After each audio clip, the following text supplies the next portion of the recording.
Do you agree with First Minister Humza Yousaf that Scotland should be a Tory-free zone? 08085 92 95 00. Yep, Humza Yousaf was pretty unequivocal in his message to the SNP faithful at the weekend. If we are truly to make Scotland Tory-free, we need to reject not just Tory politicians, but Tory policies, Tory ideas, Tory values. He wants to see a Tory-free Scotland come the next election, but from within the party some concern has been raised about this rallying call. Pete Wishart, who's represented Perth and Kinrossshire since 2001, a constituency where nearly 20,000 people voted Conservative at the last general election, called it unhelpful. Nicola Sturgeon's former top advisor Liz Lloyd described it as a little confusing. What about you? Can you get behind the message of make Scotland a Tory-free zone? John in Glasgow certainly can. He said Humza Yousaf wants Scotland to be Tory-free as he sees the Conservatives as a stumbling block to independence. If he gets his way, what next? A Labour Party free zone, etc, etc. Slowly getting rid of all political opposition. This is the rhetoric of the 1930s, says John. What about the 700,000 Scots who vote Conservative? Are their political viewpoints to be marginalised from Scottish society and ultimately banned from expressing their opinion? Is this Humza's final solution for dealing with the Tory problem? Well, a very dramatic parallel being drawn there by John. But do you think Scotland would be better if it were a Tory-free zone, as John says? Nearly 700,000 Scots voted Conservative at the last general election. If you are one of them, how do you feel about this message from the First Minister? You can text us on Conservatives got around, I think it was 25.1% of the Scottish vote in 2019. Would you like to see that wiped out? The number, do you agree with the First Minister that Scotland would be better if it were Tory-free? Ian's on the line from Barrhead. Good morning, Ian. Good morning, Kate. Good morning. What do you think of this message?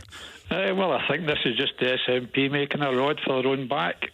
They're trying to bring in a hate speech legislation, and I could interpret this as more or less the same as what's happening in Palestine and Israel just now.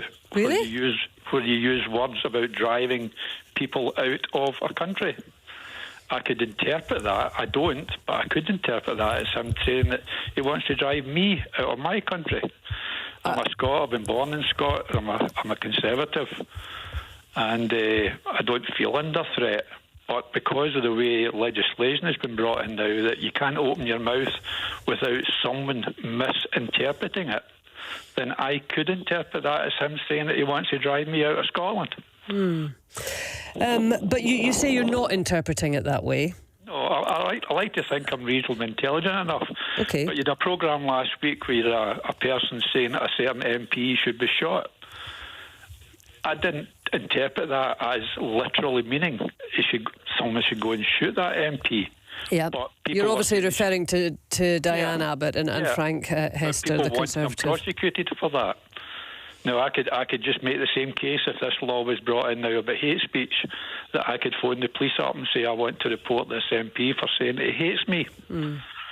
OK, well, listen, Ian, I'm going to hold that on one side because we've got Leslie Riddick with us, who's a columnist for the Herald and the National. It'll be interesting to get her thoughts on that too. But just coming back to, because you have said you don't interpret it that way, so if we set that to one side for a minute, and we will come back to it, is it not just politicking, Ian? You know, at the end of the day, it's just politicking. But unfortunately, nowadays politicians especially should know how to choose their words better than they do, because it's open to interpretation. Well, let's bring in another voice. Got Bob in Clydebank. Good morning, Bob. Good morning. Good morning. Do you share Ian's concerns? I don't share his concerns at all. I mean, as a political point, I'd like to see the back of the Tories. What you support yourself is up to you. What you vote for is up to you. But I'm an old man. I can remember when Scotland was a vibrant place till the glorious Maggie came to power. And then I watched the shipbuilding industry disappear, the coal mines disappear, the steel mills disappear. And she actually turned Scotland into an industrial wasteland, which has never recovered. I mean, if you go around some of the areas in Scotland that at one time were quite vibrant, even with a car industry, there's nothing. You know, the biggest employer in Scotland, unfortunately, is the National Health Service. If you go to different areas, they're deprived. That all happened under the Tory government. Granted, it was England, but I can see his point of view that as a political party, I would like to see the back of them. I don't pick points as far as it goes with individuals.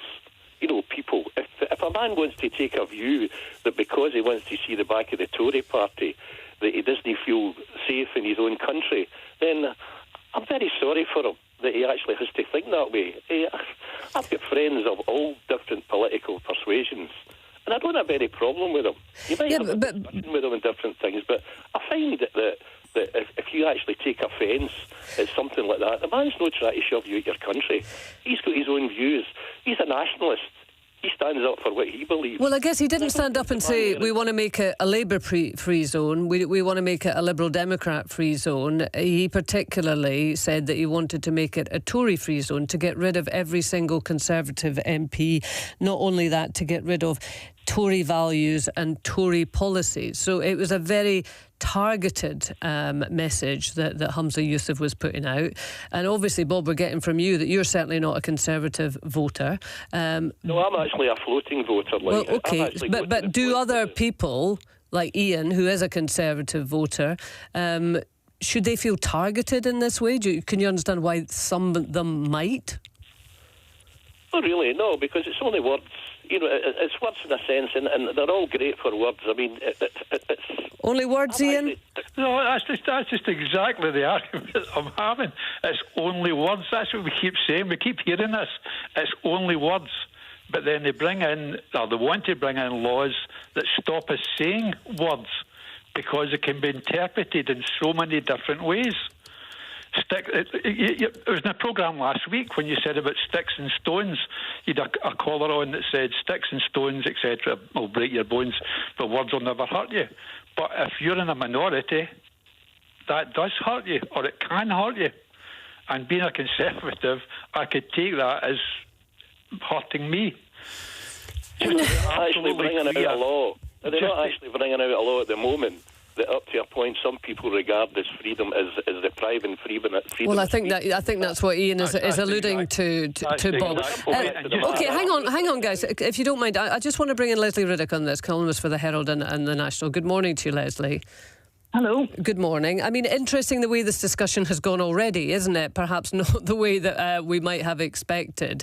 That Ian is referring to the fact that certain speech is unacceptable, and therefore, does this fall into this category? How do we interpret only words? Other people might say it's politicking. He, as a Conservative voter, one of a 25.1% the last general election, might feel targeted by this. Well, I mean, I think there's a sort of wider context to all of this that's sort of floating around and not being quite pinned down.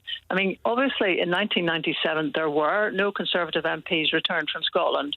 And I think a lot of people at that point felt that was quite a statement. Actually, it was quite a statement of rejecting a whole philosophy, which, as was just being said there, was it by Bob, had seen, you know, all the privatisations by Thatcher, the sort of dog days of John Major limping on, and finally it was brought to an end in 1997. So that felt, I don't think too many people were weeping in their cups.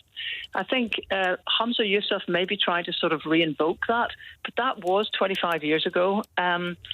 There was no Scottish Parliament at the time, and I think now, since the SNP has been in charge of the Scottish Parliament for such a long time and has had the lion's share of MPs for such a long time, there's a worry amongst some of the public that there is a kind of one-party state looming if there is going to be independence, which, of course, is probably exactly the opposite, in that the SNP's goal will have been realised at that point. But this is kind of different and possibly dodgy territory now to be wandering onto, because you don't want to be given the impression at all that Scotland has got a kind of uniform view about anything. I mean, as a country, we haven't voted Conservative since 1955. That's a long time. But there's obviously pockets with Tory MPs, and people haven't got to feel that they're sort of, you know, second scum, to use Angela Rayner's phrase. You know, Labour have got form. If you decide to vote Tory. So I think this is just not the landscape that I think he probably thought he was on. Final thing to say, though, with a Westminster election, you're not using proportional representation. So you're not voting directly for who you actually want. You're voting for who is your least problematic candidate a lot of the time. And reading between the lines, it looks to me like Humza Yousaf's trying to say to people who just don't want Conservatives, and that is the way of thinking that First Past the Post promotes, that you just want to watch. If you want to change and you think you're going to vote Labour, in a lot of seats you will actually let a Conservative in. And that's perfectly legitimate. The Lib Dems explained their voting systems exactly the same way. It just hasn't got quite that headline. I guess it's how you frame the message, isn't it? And, Roscoe has texted in and said it just shows how incompetent Humza Yousaf really is. We're supposed to be an inclusive country, and it is a democratic right for the people of Scotland to vote for whoever they wish. The speech was hateful towards every Conservative voter. On the other side of it, Peter in the Highlands says it's pretty clear that this is about values. It's not about individuals. This is a discussion about nothing. Everything in Scotland will be done democratically. I want to see the point that there are no Tories in Scotland for the reason that not even people believe in their selfish and greedy policies and values. Well, of course, Peter is entirely entitled to hold that view. Bob is entirely entitled to hold that view. But we also want to say that there are some views that we would see as unacceptable within the democratic forum or framework. A vote for a Conservative should not be seen as unacceptable. It should be seen as your choice. We have Mary Scanlon with us, who's a former Conservative MSP. Good morning, Mary. Good morning. You've been involved in the cut and thrust of politics for many, many years. Do you take exception to this message, or do you just see it as Leslie, described it? The most sort of productive way for Humza Yousaf to go is to try and get people not to vote SNP and not Conservative, and therefore, perfectly legitimate message. Well, I compare Humza Yousaf to Rishi Sunak, obviously both leading parties and both setting out their stall. Rishi, for whatever criticism you may level at him, has set out his pledges, asked to be judged on them, lowering inflation, unemployment, small boats waiting times. Unfortunately, the SNP, after 17 years in power, they cannot stand up and say, vote for us because we've made Scotland a better place. NHS is worse, education, the roads upgrade, potholes, hundreds of millions of pounds wasted on ferries. So this is simply a tactic. Humza cannot stand up and say, look what we've done for Scotland. So instead, we're back to the awful 2014 hate-filled and it's totally unnecessary. Hate-filled? Is that the way that you see it? Oh, 2014 was awful. No, but we're talking about now. You say we're going back to that, but we're talking about it now. Are you saying that what Humza Yousaf said at the weekend was hate-filled and divisive? Well, when you are talking about a country, and I listened to Ian and the chap from Glasgow, when you're talking about a country and you want every person that votes for one party represents one party totally eliminated, that is not good. I think Humza should you be could say that is not good, but is it hate-filled and divisive? Well, hate is probably not a word I should have used. It's extremely divisive. Extremely divisive. The SNP didn't used to be like this. Why can't we talk about the NHS? Why can't we talk about making Scotland a better place? Why can't we talk about Scotland being the highest tax part of the United Kingdom? I mean, and the other thing is, Kaye, the SNP have never taken responsibility for governing Scotland. Everything's been blamed on Westminster, and this is their way of moving forward. Continue to blame Westminster, use the blame culture. Well, yeah, and these are all the arguments that we have, all of the time, and particularly in the run-up to a general election, depending on what your own kind of preferences are. You will argue your case, and you will try and take down the policies and arguments of the opposition parties. That's the way that we kind of do politics. No, hang on, Mary, I just want to bring in Iona Fife now, because she's an SNP member, and I was just going to continue that point to say, Iona, is that not the ground that we should be on, where we're talking about policies individual parties promoting their own policies and, yes, absolutely critiquing others, rather than calling for a blanket wipeout of one of the opposition parties. And you've got Mary Scanlon there who says that is, openly divisive. Would you agree, Iona? I mean, if we're going to talk about policies and values, I mean, we have a Prime Minister last week who took many days to define something which was blatantly racist as racist. Look, it might have been a language misstep. Do you think it was a language misstep? I would say so. I don't believe that the SNP would want to undermine not appreciate the fact that there are voters in Scotland that vote Conservative.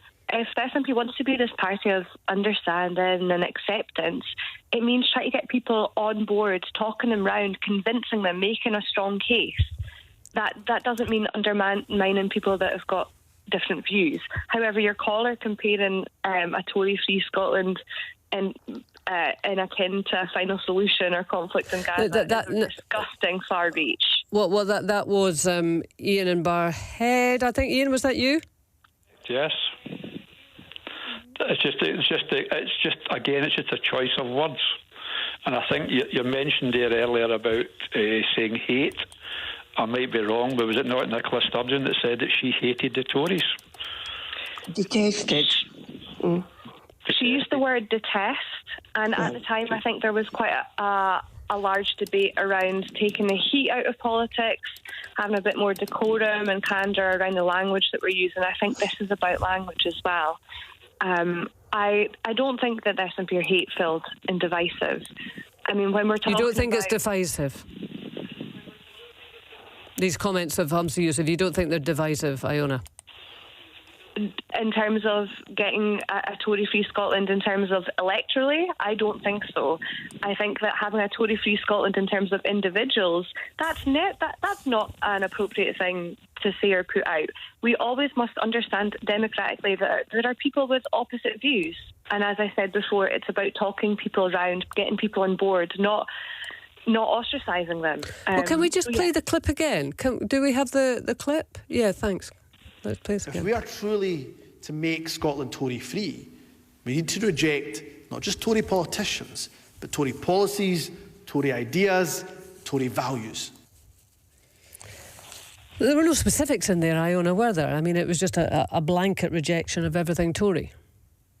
I mean, well, it was quite clear that he was talking about values and not individuals. There's no way that a party leader is going to say, if you vote Tory, you don't belong here. That is despot. That is akin to being Putin or something. So you think Ian is overreacting in his interpretation of it then? I think we are misinterpreting this. This is a storm in a teacup compared to the Diane Abbott conversation that we had last week. This is not whataboutery. This is a storm in a teacup completely. OK, well, let's see if people agree. A storm in a teacup, says Iona Fife. 08085 92 95 00. Ian from Barhead, who is a Conservative voter, feels that it was very ill-advised language.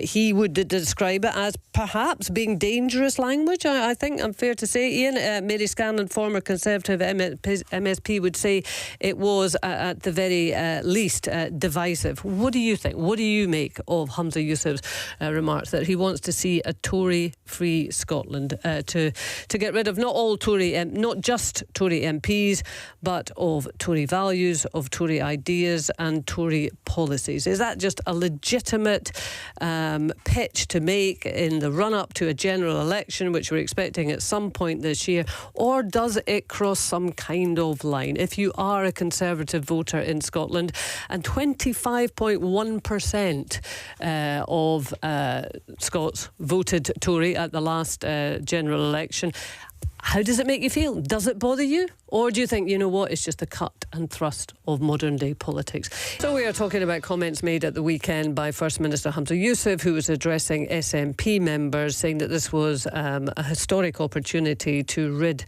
Scotland of the Tories, not just Tory MPs, but of Tory values, ideas and policies. Some, even within his own party, have called it unhelpful language. Pete Wishart who represents Perth and Kinrossshire, regarded it as unhelpful language, though he did on his own X feed, I must learn to say, 2 or 3 weeks ago, adopt that language, but now he's calling it unhelpful. Nicola Sturgeon's former top advisor Liz Lloyd has described it as a little confusing. We've got Mary Scanlon, who's a former Conservative MSP, who is calling it divisive. Iona Fife, musician and SNP member, says potentially a bit of a misstep, but ultimately this is a storm in a teacup, so we want the reaction from you. Comfortable with this message put out by the First Minister? Do you think it's perfectly legitimate in the run-up to a general election to be stating exactly what you are looking for? Or do you feel it is divisive? What Humza said is wrong and causing more division, says this texter. You're scared to say in Scotland who you vote for because of SNP hate towards others. Nancy says, ironically, it's only really possible for Scotland to be a Tory-free zone after the general election. It's not really possible, I think she means, due to the first past the post system, which the Tories support. And Janet MacLeod says, my uncle Donald Gorey got rid of the last Tory in Scotland in 1997 when he got in as a Liberal Democrat MP for Edinburgh West. It was a great day for Scotland as it helped remove a terrible sleaze-ridden Tory government. That is all that Humza Yousaf is trying to repeat. Bryony's on the line. Good morning, Bryony. Good morning, Kay. Good morning. And we've got Alan in Stonehaven. Morning, Alan.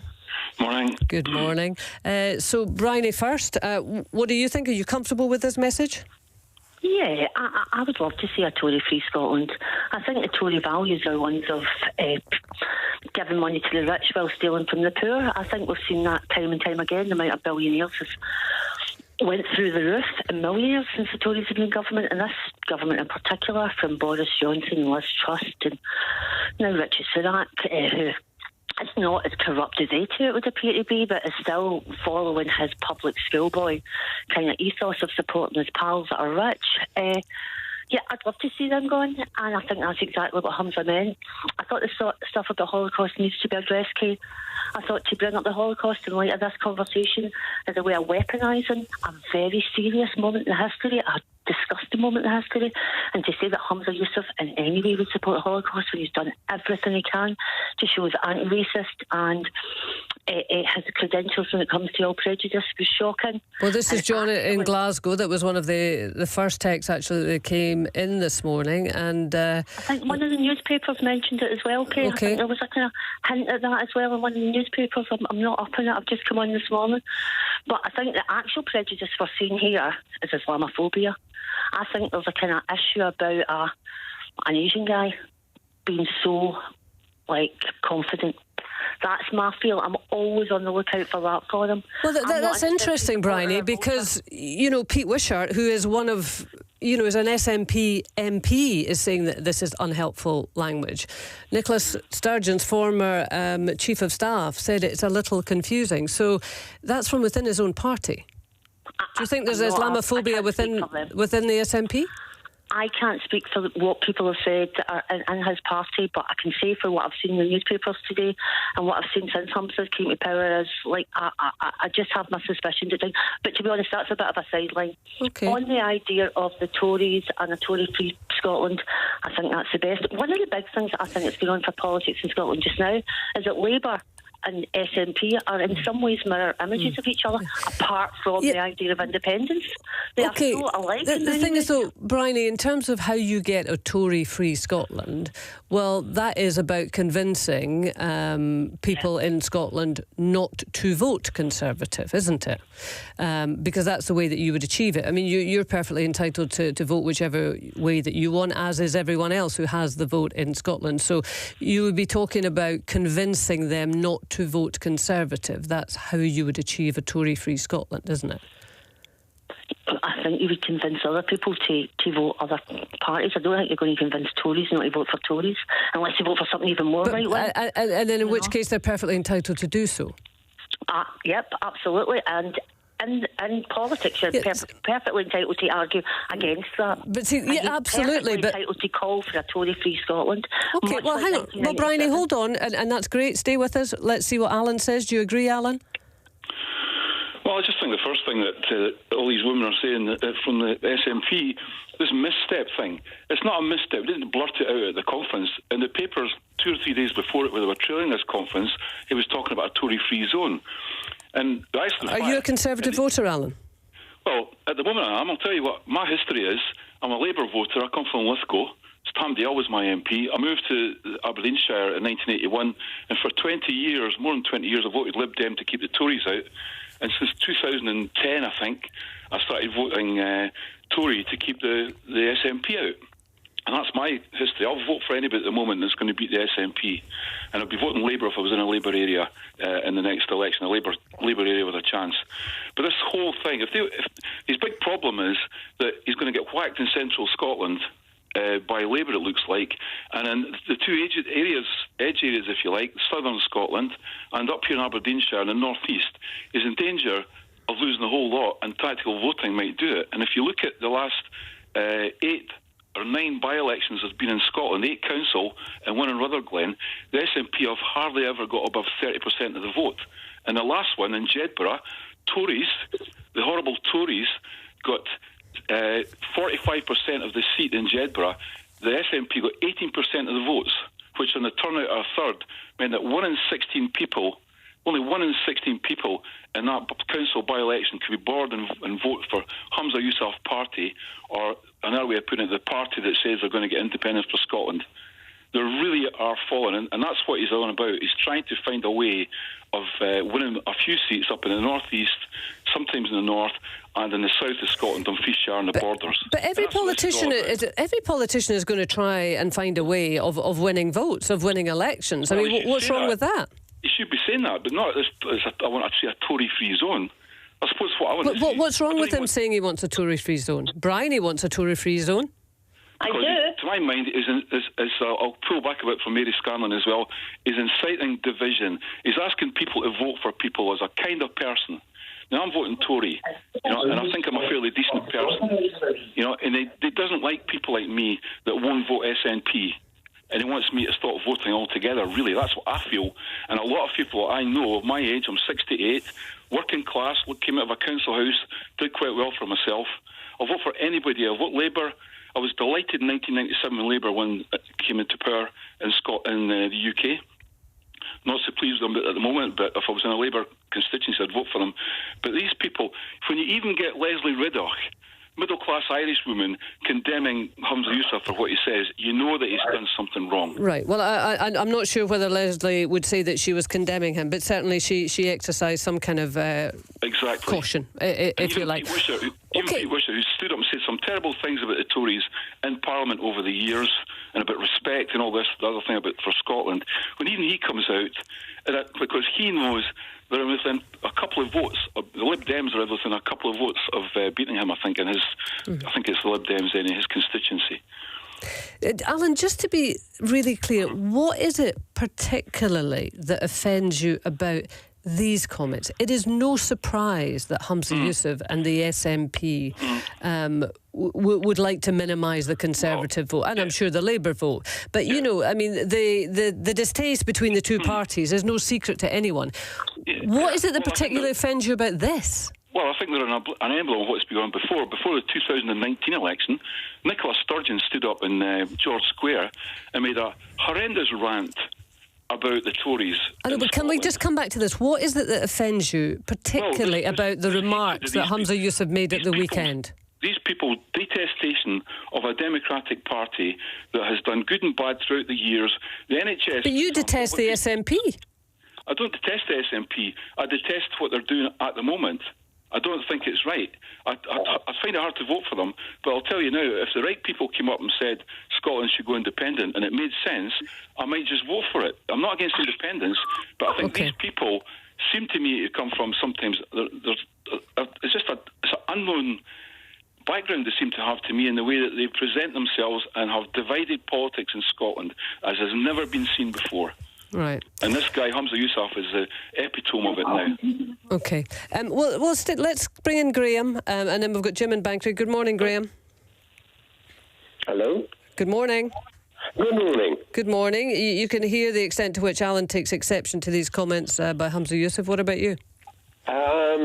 I think it would be totally unacceptable if he said he wanted to get rid of Tory voters, but it is entirely acceptable for a politician to say he wants to get rid of the other MPs of another party. It's a competitive process. It is divisive. It is inevitably divisive when you have got different parties trying to win seats. Being divisive is fine. If he's talking about trying to get rid of competitive MPs, MSPs, if he's talking about trying to get rid of individual electors, that would be unacceptable. I would like to see the back of the SNP. I'd especially like to see the back of the Greens, because I think they're ruining Scotland. But I would like to see them removed from Parliament. I don't want them thrown into a slurry pit or off a cliff, simply removed from power. So in terms of the language adopted by Humza Yousaf, he wants to see a Tory-free Scotland. This is a historic opportunity to rid Scotland of Conservative MPs' values, ideas and policies. As far as you're concerned, part of the normal cut and thrust of politics, perhaps similarly to Iona 5, a bit of a storm in a teacup. Yeah, it is a competitive process. It is by definition divisive. Alan, is that not the case? Team or the other team. I don't dispute that, but what Humza Yousaf's trying to do is incite people to really, I'll avoid the word, the H word, and say to really want to think that the Tories are a bad kind of party and the people that vote for them. I think they've, all the time, all the while, they've tried to stir up envy about other people and all the rest of it, where sometimes they do good things.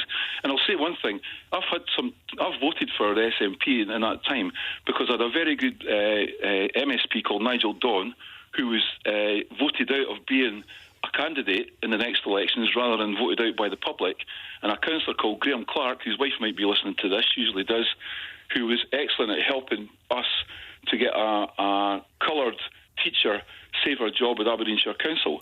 So there are good SNP people, I don't dispute that, and I've got a lot of friends that are SNP voters, but the way that this Humza Yousaf is trying to turn things round, it really needs to be stopped at the polls, in the election box. We've got Steph Braun, who's a political journalist at The National. Good morning to you, Steph. Good morning, Kay. Good morning. What do you make of Alan's points there? Well, I think that this is a potentially ill-thought-out message from the SNP.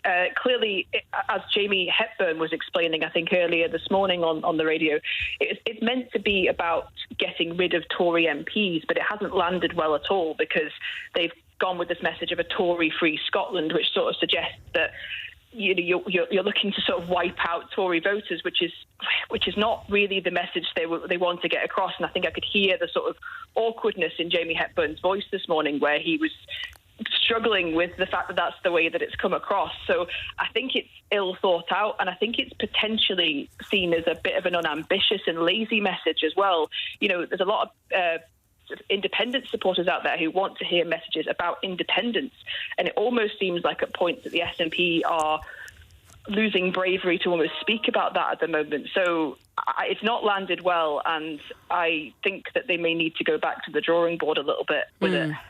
So potentially divisive, but also politically not particularly effective in your view, Steph? Yeah, well, I think that as Lloyd was talking about how this message might only work in constituencies where Tory MPs are sitting in Parliament and there's a strong Tory vote, such as in the North East, for example. However, we saw the Aberdeen Independence Movement tweet yesterday that this is a counterproductive message. So clearly this isn't landing, and it's just coming across as potentially disrespectful to voters that vote Tory in Scotland, which is a lot of people. I'm looking at Eileen in Edinburgh's text that's just come in. Until we have Scotland a self-governing nation, we must all vote SNP and oppose all opposition. Once we are independent, the Tories, Labour and Lib Dems can come back. There will be no SNP party. There may be a Scotland First party. Humza is a good, decent man, and there is no hate involved in this.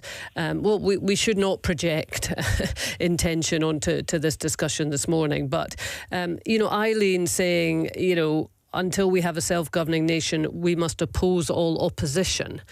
That will not sit well with a lot of people. And there are a lot of SNP voters that would see things that way. They see voting SNP as a means to an end.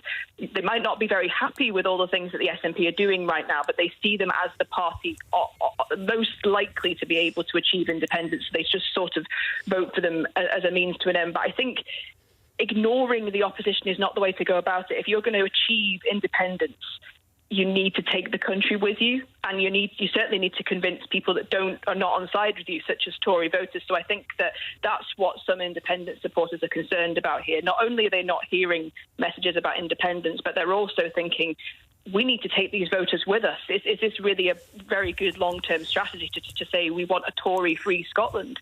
As that lady has pointed out, she's saying that they can come back after independence. So, you don't want to be sort of putting across the message that you're going to wipe them out or want to do that. They need to be respected. I'm looking at another text that's just come in.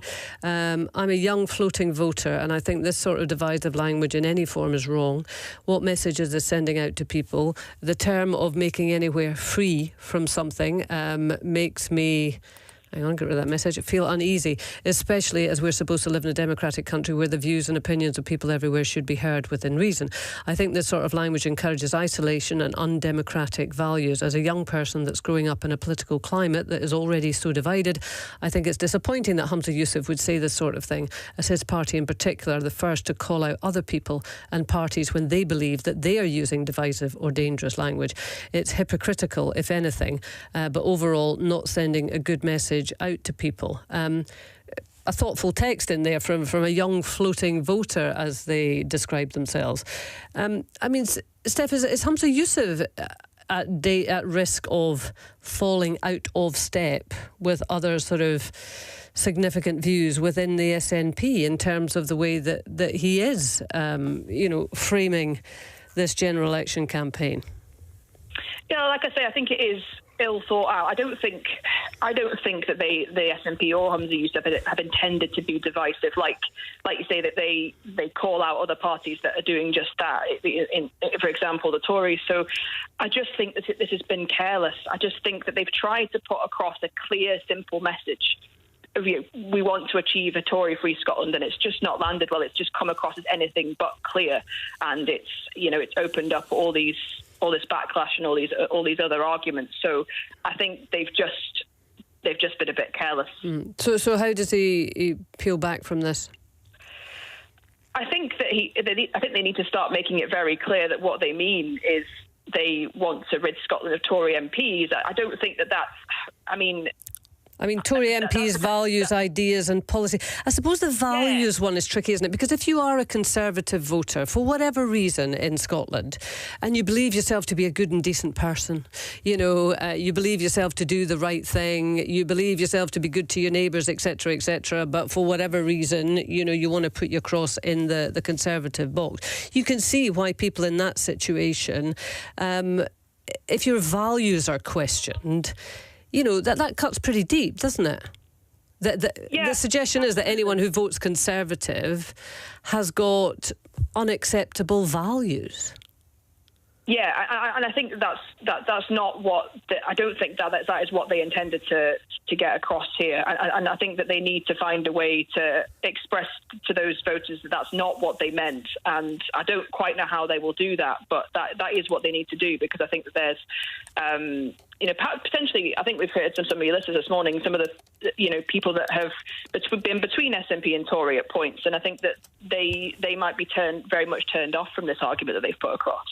I'm presuming, Steph, that you were all across the events of the weekend. How much was independence mentioned? I don't think it was mentioned a huge amount, really. I think we've seen that the SNP's independent strategy is not particularly clear, and again, it's not a thing that has landed well. I think that the First Minister was on TV a few weeks ago and actually couldn't manage to explain what the independent strategy was quite. And Jamie Hepburn was asked about it this morning. I think people find it confusing, and perhaps there was an acknowledgement of that, and that's why they've tried to go for this simpler message, acknowledging that the main thing that people want in this election is to get rid of the Tories, but it's just not landed well. Well, listen, Steph, thank you very much. Thanks for your time. Steph Braun, political journalist at The National. How has this message from Humza Yousaf landed with you, whatever your political affiliations are? I mean, if you are a Conservative voter, did it hit a bum note, dare I say that? And if you're an SNP voter, was that what you wanted to hear from Humza Yousaf? Steph Braun telling us there that actually independence was fairly far down the agenda in terms of the conversation at the weekend as Humza Yousaf was addressing SNP members. It was more about getting rid of the Tories. Is that the message that you want to hear as an SNP voter? And, we've got different views on whether or not this has been divisive language or whether it has been a storm in a teacup. Politics, it is a very febrile arena. It is divisive by its nature. It's certainly fiercely competitive. Is this just part of the cut and thrust of politics? And can we expect an awful lot more of it in the coming months as we move towards a general election, wherever that might be? We'll speak to Jim in Bankery after this. It is 9:45. This is Kaye Adams with you on BBC Radio Scotland. Live, I promise. Just looking at some of your texts here, your reaction to Humza Yousaf's comments at the weekend that he would like to see Scotland as a Tory-free zone this coming general election. He says it's a historic opportunity to achieve that, to get rid of all Conservative MPs, Conservative values, Conservative ideas and Conservative policies. How did that land with you? In the Highlands says Scottish Tories pull on the victim cloak at every opportunity while denying that it is the Scottish people who have been the suffering ones under Tory Westminster. Gordon says Humza Yousaf knew exactly what he was doing and saying when he gave his speech, just like he knew what he was doing, retweeting the P&J traitors front page. If he only meant Tory MPs, he would have said that. He went much further. 700,000 people voted Tory. I think it was slightly shy of that the last general election. He wants to make Scotland Tory-free. 48% of SNP members voted for a right of centre Conservative Kate Forbes to be their leader. Disgraceful, but not surprising language from the FM. Disgraceful language, or, just a political message? Tell us what you think. Jim in Bankery, what do you think? Morning. With a wee bit of transparency here. I am an SNP activist in Aberdeenshire West, and I am going to vote to get rid of a Conservative Party MP at the general election. I don't think that makes me a bad person. However, I would also say as well, I listened to your caller, Alan from Aberdeenshire. I don't think he was totally transparent, because Alan happens to be one of the leading lights in Scotland and Union, and I think if he declared that at the start, then people would have known where he was coming from. I think Alan did say that he had voted for numerous parties, and his absolute goal was to get rid of the SNP. I know what he said, but he also is a leading light in an organisation called Scotland and Union, and I think that should have some bearing for listeners when he's putting across that particular message. What I would say, though, I attended the SNP National Council on Saturday, and I listened to Humza Yousaf's speech. And Humza Yousaf included the Labour Party within that speech as well, because what he stated was getting rid of Tory policies from Scotland and Tory values. And he highlighted the fact that the Labour Party are quite keen on privatisation of the NHS in England. And he also indicated that the Labour Party are going to retain Tory spending plans if they win the next general election. So that message coming across... But that's talking about policies, and that's what you would expect him to be. And he used, when he used the term Tory-free, what he was meaning as well was getting rid of Tory policies and Tory values, not simply Tory MPs. OK, yeah, no, absolutely, and we've played that particular clip, Jim. When you say Tory values, what is your understanding of what Tory values are? Well, we're seen them. We've seen privatisation. We've seen the destruction of manufacturing industry right across the whole of the UK. We've seen London become the massive centre of any productivity which is in throughout the UK. We've seen Scotland's North Sea wealth being taken south. Those are policies, not values. What do you see as Tory values? The values that I see are that they are for the individual. They are not for the collective. They are not for people across the board. You see it in things like the rape clause. Do you use that as a Tory value? No, that's a Tory policy. Well, which reflects Tory values. But you say, well, OK, but that's what I'm interested in, because we've still got Mary Scanlon with us, and I just wonder if your view of what Tory values are adds up with what hers are. So they're for the individual, they're not for the common good. Would that be what you're saying? Yes. Right. Anything else? Well, basically that, the Tory values are all for the basis of they're a very self-centred value as far as I'm concerned, and it has been that way since I was younger. You look what Margaret Thatcher did to the mining industry. OK, but let me just run that by Mary Scanlon, if you don't mind. You know, former Conservative MSP. Does that match up to what your idea of what Tory values are, Mary? You know, for the individual, not for the common good, and essentially very self-centred. No, not at all. Excuse me. Oh, my goodness, most people cough.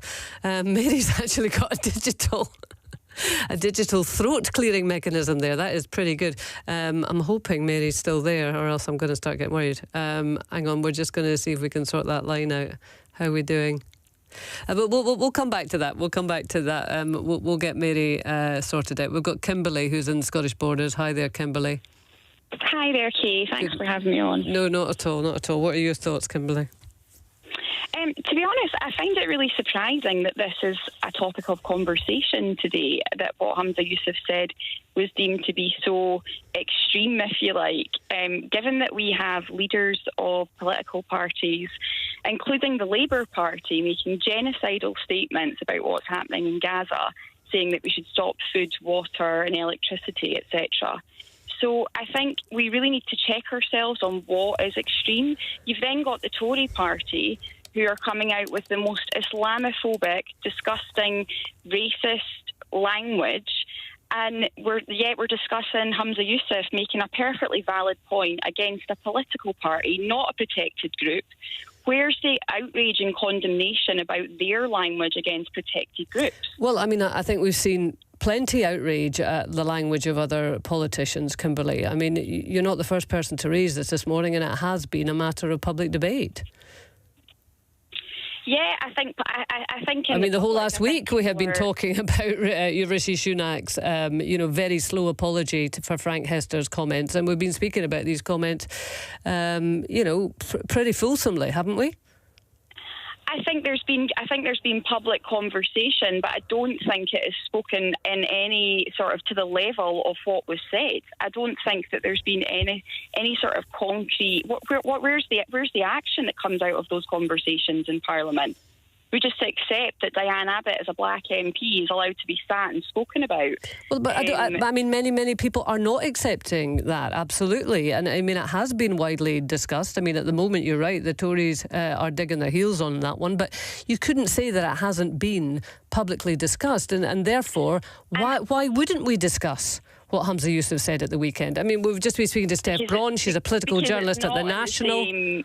Because it's not in the same ballpark. It's nowhere near in the same ballpark. So we shouldn't be talking about it? Well, you can talk about it. Obviously, people have the right to talk about what Humza Yousaf said.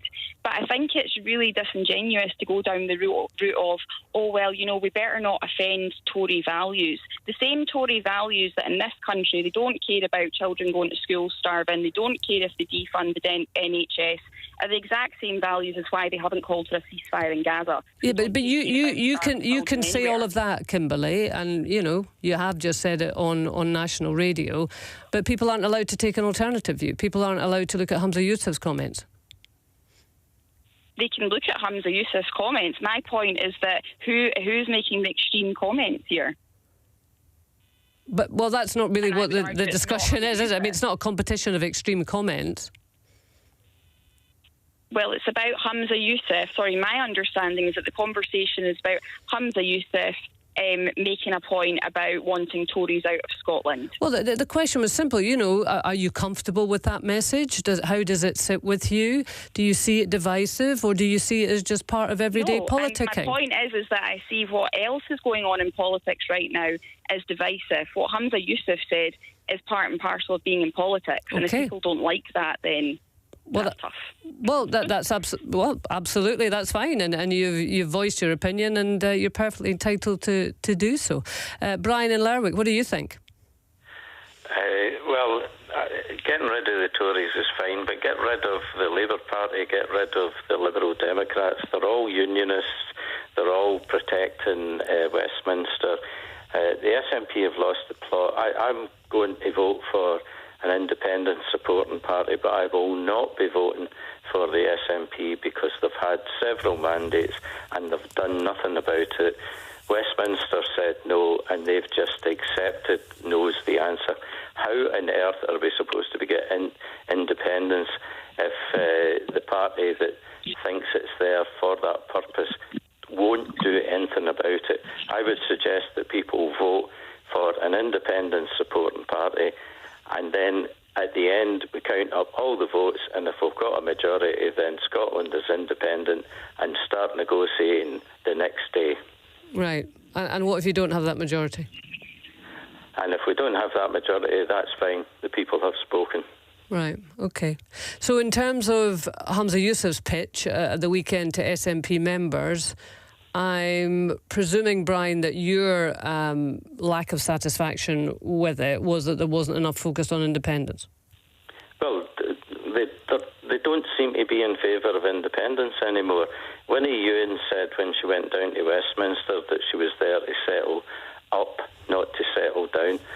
The SNP, as it stands at this point, they have the majority of MPs. They have settled down in Westminster. They're playing Westminster games. They should not be doing that. They should be getting Scotland independent. They had a majority of seats. That was always the target in the past.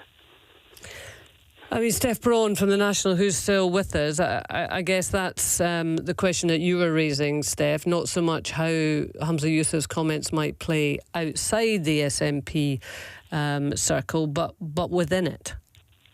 Yeah, and I think that there's been some interesting arguments being put forward there. I think that I don't think that this is an extreme comment from Humza Yousaf. I don't think that can be said at all. But I think we've heard the frustration. And I don't think we were ever trying to pitch it as such. If I can just go back and check, we're asking what people thought of it, whether they thought it was divisive or perfectly acceptable. Yeah, and I think it's certainly something that needs to be discussed. We can see that it has upset people within the SNP, within the independence movement, so it's certainly something that needs to be discussed. It's not a message that has landed well. Yeah, I think that we've heard there that it's frustrated a strong independence supporter who's wanted to hear more about independence and messages about that. And I think that you can hear the frustration there that the SNP have been down in Westminster in a majority for a very long time, and they've not really made a huge amount of progress with independence. So I think that there's a lot of people frustrated with that they're getting perhaps a bit comfortable in Westminster, and I think you heard that. So I think that there is a level of frustration that the SNP seem a little bit scared to talk about independence at the moment, and that's really frustrating a lot of voters. Just come back to a conversation we got kind of interrupted by because Mary Scanlon's line dropped in terms of get rid of Conservative MPs, ideas, policies and values. Do you have a clear idea of what Conservative values are? Clear idea of Conservative values, and there's the values of ordinary families, the values of decency, freedom and choice. And I have to say, I find it very deeply concerning that a First Minister will make a comment saying a country should be free of ideas and values. He doesn't want opposition, and I think he needs to be reminded that we live in a free, democratic society where we endorse and respect freedom of speech. As a Conservative, Mary, how does it apologise? How does it make you feel that, you know, it's one of our callers here that when I asked him, pressed him to say, well, what are Conservative values? You know, for the individual, not for the common good, and ultimately self-centred. Well, as an individual and a single parent, I work very hard to bring up my family, to help them. In helping them, I was helping society and helping others. So everything starts with the individual, and they should have the ultimate in freedom and choice to do what they can to help themselves, help their country and help their family. So, you know, that's a total misinterpretation if it's all about looking at the individual. Okay. The individual helps, we all help each other. Okay, Mary, listen, I'm sorry, you could probably hear the music building there, so I'm afraid we're out of time, but thanks very much for joining us this morning. Mary Scanlon, former Conservative MSP, and thanks also to Steph Braun from The National.